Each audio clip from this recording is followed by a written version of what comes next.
할렐루야. 오늘도 주님을 사랑하는 마음으로 예배 자리에 나오신 성도님들을 주님의 이름으로 축복하고 환영합니다. 함께 시간을 기도하며 예배 자리로 나가겠습니다. 함께 기도하겠습니다. 하나님 감사합니다. 저희들을 주님의 품에 안겨주시며 또 매일매일 어느 순간에도 저희와 함께 하셔서 우리를 위로하시고 붙잡아 주신 하나님의 은혜에 감사드립니다. 오늘도 우리와 주님 함께 하시는 하나님, 우리 주님 손 붙잡고 나아갈 수 있는 담대함 얻으며 주님의 은혜를 경험하는 귀한 예배 자리가 되게 하여 주시옵소서. 감사드리며 예수님의 이름으로 기도하옵나이다. 아멘.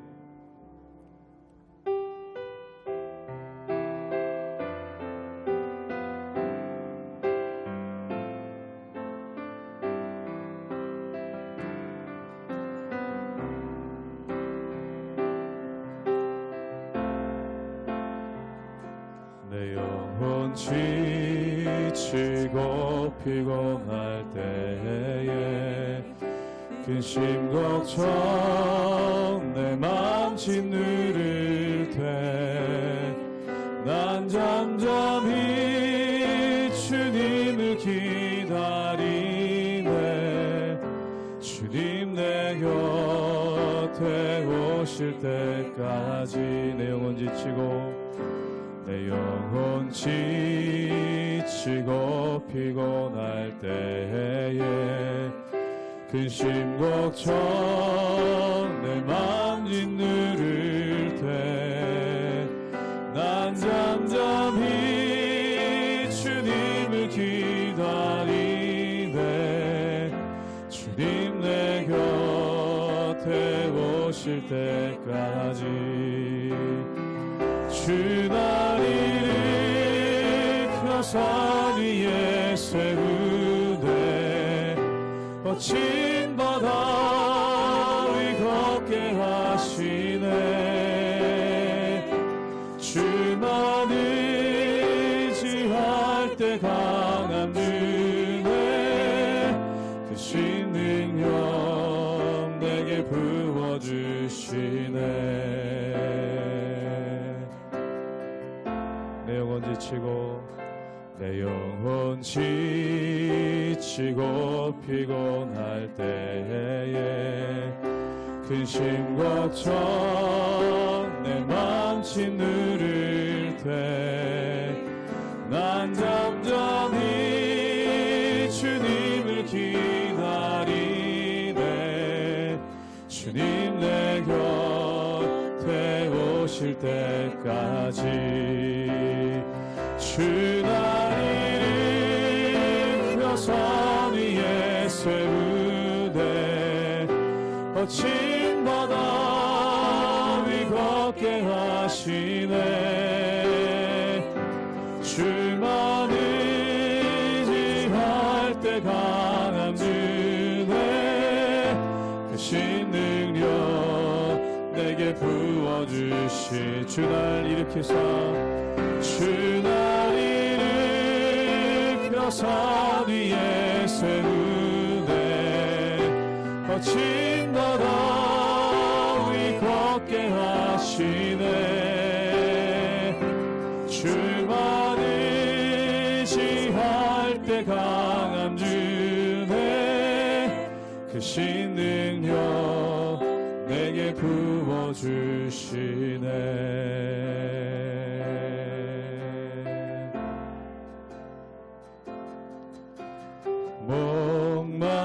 목마른 사슴 쉬네.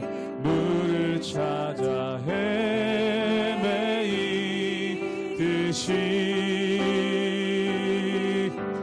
내 영혼 주를 찾기에 갈급하나이다.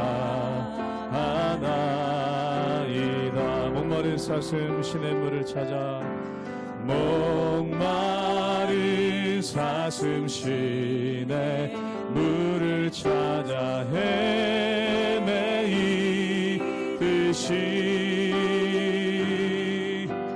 내 영혼 주를 찾기에 갈급하나이다. 주님만이 나의 힘이십니다. 주님만이 나의 힘 방패 나의 참 소망 나의 몸 정성 다와 쳐서 주님 경배합니다. 금보다 귀한 나의 주님 금보다 귀한 나의 주님 내게 만족 주신 주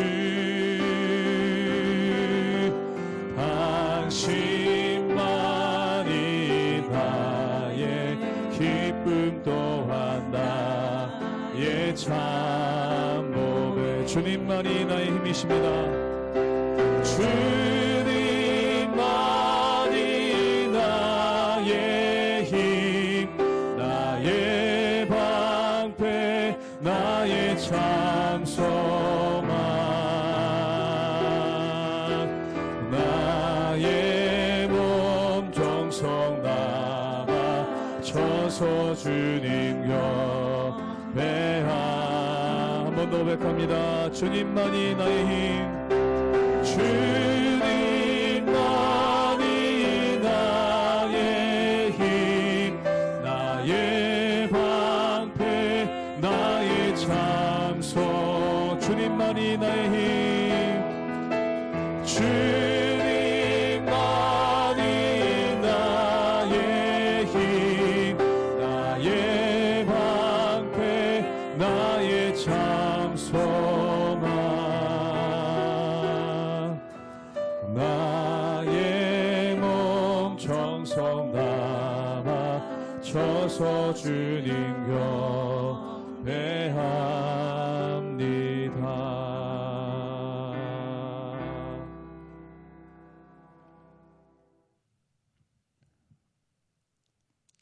할렐루야. 우리 하나님의 은혜와 평강이 우리 성도님들 삶 가운데 날마다 가득하시기를 주님의 이름으로 축원합니다. 우리가 민수기 말씀을 묵상하고 있는데 이 민수기에 보면 참 많은 일들이 나타나는 것을 보게 됩니다. 이스라엘 백성들이 하나님께 감사하는 것이 아니라 도리어 원망하고 또한 하나님께서 그들에게 가나안 땅을 허락하셨지만 오히려 그것을 거부하는 그런 죄악된 모습이 나오는 것을 보게 됩니다. 그런데 또 성경에 한 가지 놀라운 것은 모압 왕 발락이 이 이스라엘 백성들을 저주하려고 하는 그러한 모습이 있었죠. 그런데 그때 하나님께서 말씀하시는 것이 뭐냐면 하나님은 시건하지 않으신다. 즉 말을 바꾸지 않으신다라고 말씀하면서 이스라엘 민족에게 약속한 말씀을 내가 반드시 이루겠다라고 하시는 그러한 말씀이 나오는 것을 보게 됩니다. 즉 죄가 있을지라도 하나님께서 절대 버리지 않고 또한 끝까지 책임지시고 회개할 때까지 또한 돌아올 때까지 기다리시는 그 주님의 모습이 있는 것을 보게 됩니다. 우리가 민수기의 말씀 가운데 보면은 이스라엘 백성들이 그렇게 많이 패역하게 행했음에도 불구하고 하나님께서 그들을 붙잡아 주시고 또한 그들이 아니면 그들의 다음 세대를 통해서 하나님의 역사를 이루시는 그러한 능력이 있는 것을 보게 되죠. 오늘 말씀 가운데 보면은 이제 가나안 땅을 들어가기 앞서서 하나님께서 이스라엘 백성들에게 땅을 분배하십니다. 이것은 무엇일까요? 가나안 땅을 주겠다고 하신 또한 복의 근원이 되겠다고 하신 그 약속을 성취하기 위해서 이스라엘 백성들에게 주시는 은혜가 그 가운데 있는 것이죠. 사랑하는 여러분, 하나님의 말씀은 변치 않고 또한 나를 향하신 하나님의 계획은 변치 않습니다. 단지 늦어질 뿐입니다. 늦어지는 이유가 뭘까요? 내가 아직 준비가 되지 않았기 때문에 또한 내가 아직 하나님 앞에 온전히 서지 못했기 때문에 이어지지 못하는 거죠. 예를 들어서 어린 아들에게는 큰 유산을 물려주지 않습니다. 그 이유가 그가 그것을 감당할 수 없기 때문이죠. 그런데 그가 충분히 성숙하고 또한 온전한 사람이 되면은 그것을 물려주죠. 사랑하는 여러분, 바로 거룩이 그것입니다. 우리가 온전한 사람이 될 때 우리를 통해서 하나님의 뜻이 이루어지고 하나님의 말씀이 이루어지는 것이죠. 즉 하나님께서 우리에게 약속을 주십니다. 그러나 기다리십니다. 언제까지 기다리시는가? 우리가 거룩해질 때까지 또한 하나님 보시기에 온전한 사람으로 세워질 때까지 기다리시는 하나님의 은혜가 있죠. 그러므로 우리가 조급하게 생각하지 말고 하나님께서 기뻐하시는 믿음의 사람으로 성장할 수 있도록 날마다 기도하며 하나님의 은혜 가운데 나가시는 우리 모든 성도님들 되시기를 주님의 이름으로 축원합니다. 민수기 26장 52절에서 65절까지의 말씀입니다. 여호와께서 모세에게 말씀하여 이르시되 이 명수대로 땅을 나눠주어 기업을 삼게 하라. 수가 많은 자에게는 기업을 많이 줄 것이요 수가 적은 자에게는 기업을 적게 줄 것이니 그들이 계수된 수대로 각기 기업을 주되 오직 그 땅을 제비 뽑아 나누어 그들의 조상 지파의 이름을 따라 얻게 할지니라. 그 다소를 막론하고 그들의 기업을 제비 뽑아 나눌지니라. 레위인으로 계수된 자들의 종족들은 이러하니 게르손에게서 난 게르손 종족과 고핫에게서 난 고핫 종족과 무라리에게서 난 무라리 종족이며 레위 종족들은 이러하니 림니 종족과 헤브론 종족과 말리 종족과 무시 종족과 고라 종족이라. 고핫은 아므람을 낳았으며 아므람의 처의 이름은 요게벳이니 레위의 딸이요 애굽에서 레위에게서 난 자라. 그가 아므람에게서 아론과 모세와 그의 누이 미리암을 낳았고 아론에게서는 나답과 아비후와 엘르아살과 이다말이 낳았더니 나답과 아비후는 다른 불을 여호와 앞에 들이다가 죽었더라. 1개월 이상으로 계수된 레위인의 모든 남자는 2만 3천 명이었더라. 그들은 이스라엘 자손 중 계수에 들지 아니하였으니 이는 이스라엘 자손 중에서 그들에게 준 기업이 없음이었더라. 이런 모세와 제사장 엘르아살이 계수한 자라. 그들이 여리고 맞은편 요단가 모압 평지에서 이스라엘 자손을 계수한 중에는 모세와 제사장 아론이 시내 광야에서 계수한 이스라엘 자손은 한 사람도 들지 못하였으니 이는 여호와께서 그들에게 대하여 말씀하시기를 그들이 반드시 광야에서 죽으리라 하셨습니다. 이러므로 여분네의 아들 갈렙과 눈의 아들 여호수아 외에는 한 사람도 남지 아니하였더라. 우리가 어제 묵상했던 말씀 가운데 보면은 이스라엘 백성들의 인구를 다시 계수합니다. 즉 광야에서 민수기 1장에서 20세 되었던 이상 되었던 사람들의 숫자를 계수합니다. 그리고 거의 40년이 지났습니다. 그리고 다시 20세 이상 되는 사람들을 계수하죠. 즉 다시 말해서 이 광야에서 사는 동안 세대 교체가 이루어집니다. 이집트를 탈출했던 세대가 이제 저물게 되고 모세와 함께 뒤로 물러나게 되고 광야에서 태어나거나 또한 광야에서 성장했던 세대가 다시 일어나서 여호수아 갈렙과 함께 가나안에 들어가는 그런 일들이 있는 것이죠. 그래서 오늘 말씀 가운데 보면은 이 이스라엘 백성들이 가나안에 들어가기 전에 인구를 계수해서 그 숫자를 정비하고 그리고 그들에게 땅을 분배하는 사건이 나오는 것을 보게 됩니다. 우리 함께 민수기 26장 54절의 말씀을 함께 읽겠습니다. 제가 읽겠습니다. 수가 많은 자에게는 기업을 많이 줄 것이요 수가 적은 자에게는 기업을 적게 줄 것이니 그들이 계수한 수대로 각기 기업을 주되. 오늘 말씀 가운데 보면은 각 지파별로 그리고 각 가문별로 숫자를 계수했습니다. 그리고 그 숫자를 계수한 이유가 무엇인가? 오늘 말씀 가운데 보면은 그 계수된 대로 가나안 땅을 줄 것이다 라고 말씀합니다. 하나님은 어떤 분이십니까? 공평하신 분이죠. 사랑하는 여러분, 우리가 구약 성경을 읽다 보면은 하나님의 속성에 대해서 이렇게 정의를 내립니다. 첫 번째는 하나님은 사랑의 하나님이다. 그리고 두 번째는 공의의 하나님이다 라고 말씀하고 있죠. 그렇다면 사랑과 공의는 별개인가? 그게 아니라는 겁니다. 어떤 사람은 사랑은 굉장히 부모님같이 자애롭고 또한 공의는 재판장처럼 엄격한 것에 대해서 생각할 때가 있습니다. 그럼 하나님께서 이중적인 성품을 갖고 계신가? 그게 아니라는 거죠. 사랑하는 여러분, 하나님은 우리를 사랑하십니다.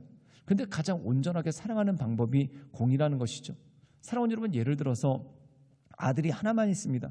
그럼 그 아들을 사랑하는데 듬뿍 사랑을 부어줍니다. 그때는 공의가 필요 없어요. 그런데 아들이 10명이라고 생각해 보십시오. 그런데 한 명만 듬뿍 사랑하고 나머지 9명은 안 사랑한다. 그럼 그건 사랑이 아닌 것이죠. 즉 공의가 깨진 사랑은 사랑이 아니라는 것입니다. 왜냐하면 한 명은 사랑을 받아서 신나겠지만 나머지 9명은 상처를 받을 수밖에 없다는 것이죠. 그런데 하나님은 어떻게 하는가? 사랑하는데 모든 사람들을 사랑하십니다. 이것이 바로 사랑과 공의의 속성이라는 거죠. 오늘 말씀 가운데 보면은 이스라엘 백성들 모두를 사랑하십니다. 그리고 그들에게 각자에게 주신 땅이 있고 인구의 숫자대로 그 가문의 숫자대로 땅을 분배해서 주시는 그 하나님의 공의가 있는 것이죠. 즉 공의를 통해서 하나님의 사랑을 드러내고 또한 공의를 통해서 하나님의 사랑을 풍족하게 나타내는 그 역사가 그 가운데 있는 것입니다. 우리 함께 민수기 26장 64절의 말씀을 읽도록 하겠습니다. 제가 읽겠습니다. 모세와 제사장 아론이 시내 광야에서 계수한 이스라엘 자손은 한 사람도 들지 못하였으니. 오늘 말씀 가운데 보면은 하나님께서 인구를 계수하고 또한 그들에게 땅을 분배하십니다. 그런데 제외된 사람들이 있습니다. 여기서 제외된 사람들은 어떤 사람인가? 이집트를 탈출한 세대, 즉 모세와 함께 이집트를 탈출한 세대, 그리고 1차 계수 때 20세 이상 되었던 사람들, 즉 40년 전에 20세 이상 되었던 사람들, 이 사람들은 가나안 땅에 들어가지 못하게 됩니다. 그 이유가 뭘까요? 그들이 가나안 땅을 거절했기 때문에 그렇습니다. 우리가 성경에 보면은 민수기에서 이 이스라엘 백성들이 가나안 땅에 들어가기 전에 가네스 바네아라는 곳에서 가나안을 정탐을 하죠. 그런데 10명의 정탐꾼들이 40일 동안 정탐을 하고 난 다음에 이렇게 얘기합니다. 그 땅에 있는 거민들이 너무 강함으로 우리는 이길 수가 없다. 우리는 메뚜기와 똑같다라고 하면서 하나님을 원망합니다. 그리고 백성들이 그 소식을 듣고 모두가 울고불고 하나님을 원망하면서 이집트에 무덤이 없어서 우리를 여기까지 끌고 왔느냐라는 그런 망언을 합니다. 그리고 더 나가서 모세를 끌어내리고 새로운 지도자를 세워서 이집트로 돌아가자라고 얘기를 합니다. 그때 하나님께서 그들에게 진노를 하시죠. 그래서 그들에게 그 당시에 20세 이상 되어서 인구가 계수된 사람들은 여호수아와 갈렙을 빼고는 누구도 가나안 땅에 들어가지 못한다라고 말씀을 하십니다. 그리고 40년 동안 그 당시 20세 이하였던 사람들, 즉 이집트에서 탈출할 때 20세가 안 되었던 미성년자들, 그리고 광야에서 태어난 사람들, 이 새로운 세대들을 통해서 하나님께서 가나안 일들을 행하시는 그러한 일들이 그 가운데 생긴다는 것이죠. 사랑하는 여러분, 여기선 두 가지 의미가 있습니다. 첫 번째는 징계의 의미가 있죠. 즉 다시 말해서 이 이집트를 탈출했던 기성세대들, 전 세대 이스라엘 사람들이 아직 준비가 되지 않았습니다. 즉 하나님은 주시고자 원하는데 준비가 되지 못했기 때문에, 거룩하지 못했기 때문에 받지 못하게 되는 그러한 일들이 있죠. 또한 두 번째는 뭐냐면은 다음 세대를 이어서 하나님은 그 일들을 반드시 성취하신다는 겁니다. 만약에 내가 거룩하지 않아서 하나님께서 주신 선물을 받지 못한다면 내 자녀를 거룩하게 하시고 그를 통해서 하나님의 일을 이루신다는 거죠. 이것을 통해서 하나님은 변치 않으시는 하나님이다. 그리고 또 하나는 뭐냐면 하나님께서 우리에게 복을 주시기 원한다. 그럼 우리가 복을 받기 위해 필요한 것이 무엇입니까? 거룩한 사람, 즉 깨끗하고 정결한 그릇이 되어서 하나님께서 주시는 은혜를 받을 수 있는 그 모습으로 우리를 준비시키는 것이 너무나 중요하다는 것이죠. 사랑하는 여러분, 내가 열심히 기도하는 게 있습니다. 그런데 그것이 내 때 응답되지 못하면 내 자녀 때라도 응답이 됩니다. 그러므로 하나님의 때를 기다리면서 온전함으로 나가고, 그리고 나를 거룩하게 하고, 그리고 내 다음 세대들을 온전하게 키워나게 될 때 하나님께서 내 때에 복을 주실 때도 있고 내 자녀 때에 복을 주실 때도 있습니다. 그러므로 그 하나님을 바라보며 하나님의 인도하신 가운데 날마다 나가시는 우리 모든 성도들 되시기를 주님의 이름으로 축원합니다. 함께 기도하시겠습니다. 사랑이 많으신 주님, 우리에게 복 주시기 원하며 또한 우리가 복을 받을 수 있는 그릇이 되도록 우리를 훈련시키시고 거룩하게 하시는 주님, 우리가 그 주님만을 바라보며 하나님의 인도하신 가운데 나가기를 원합니다. 주여 우리를 지켜주시고 우리를 붙잡아 주시고 우리 가운데 역사하여 주시옵소서. 주님께 모든 걸 부탁드리오며 살아서 역사하시는 주 예수 그리스도의 이름으로 감사하며 기도드리옵나이다. 아멘.